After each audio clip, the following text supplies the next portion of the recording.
If your lawn tractor backfires a little bit after you shut it off, or a lot, sometimes it sounds like a gunshot, but if that happens, normally it's nothing to worry about. Most of the time it's, you know, it might be annoying at most, but it's not going to tear anything up.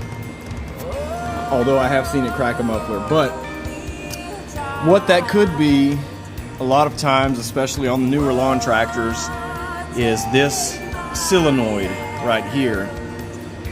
They call it, some sources call it the anti-backfire solenoid, and some sources call it the fuel shutoff solenoid.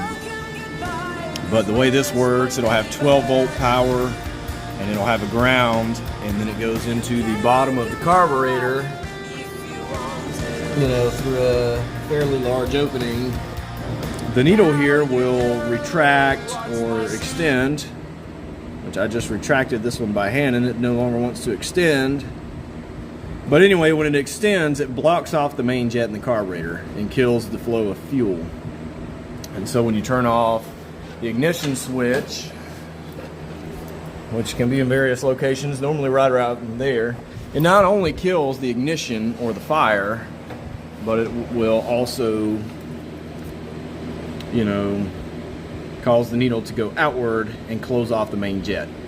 And so if somebody has cut the tip off of this, or removed this and replaced it with a normal bolt or whatever, bypass this in any way, sometimes you'll turn off your mower, and then a couple of seconds after it shuts down, there will be a loud pop, like a gunshot, bang. And that's just because the main jet did not get closed off. So even after you've killed the ignition, killed the fire, it's still dumping fuel into the cylinder, which will make its way into the muffler, which if you've been running it for a while is going to be very, very hot. So you'll have unburned fuel in the exhaust, which will then ignite because the muffler will be hot enough to ignite it. And it normally takes a couple of seconds. But if you're having a backfiring issue after killing it, it's probably going to be this.